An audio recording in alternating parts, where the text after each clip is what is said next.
Assalamualaikum warahmatullahi wabarakatuh. I'm Sari and I'm from PBI 3. In this video, I'm going to answer 5 questions about teaching English foreign language. Okay, the first question is, please mention and explain briefly the component of communication process.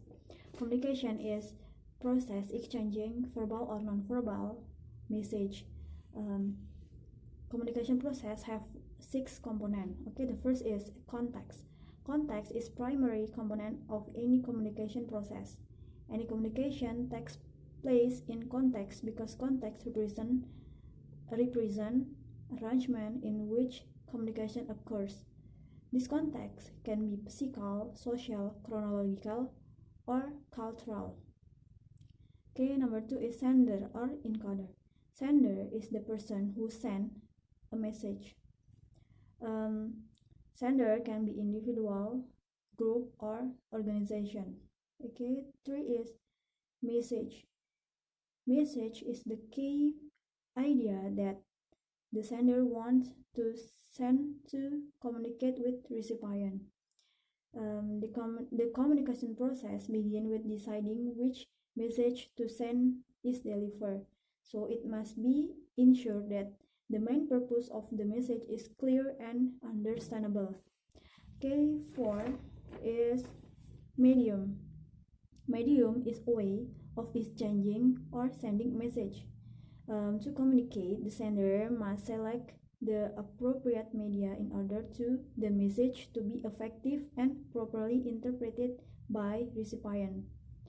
And 5 is recipient. Recipient is the person who receives the message for whom the message was intended. Other than that, recipient is the one who tries to understand the message. Okay, and the last is feedback. Feedback is a main component of an effective communication process because it allows the sender to analyze the effectiveness of message, and feedback can also be interpreted as a process to ensure that the recipient has received the message and understand it in the same sense as the sender. Feedback can be verbal or non-verbal. Okay, question number 2 is, why do humans need a language? I think language is an important part of human relationship. Humans need language as communication tools. Language enables us to share our idea, thought, and feeling with others. I think human and language have become an inseparable unity. Okay, question number 3. Please give your opinion about the period, Dutch period, Japanese period, and independent period of English teaching in Indonesia. Which one do you think the best English teaching?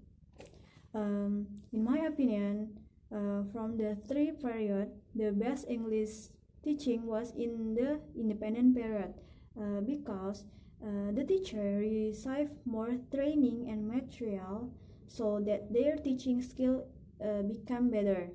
In addition, in the independent student can easily find book or material needed in the teaching process. Question number 4.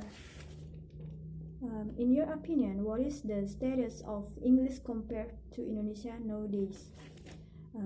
English in Indonesia is designated as a foreign language, but I think English in Indonesia is appropriate to be said as a second language because of the fact that English has very important influence on school students, job seekers, and professionals. And the last question is, please explain briefly about the function of English in Indonesia. Nowadays, English language has a lot of function. Okay, here are some function of English. Okay, first is economic and business. Second is international relationship. Next is the media, and next is education and communication, and for the last is international travel and safety. Okay, I think that's all. Thanks for watching. Wassalamualaikum warahmatullahi wabarakatuh.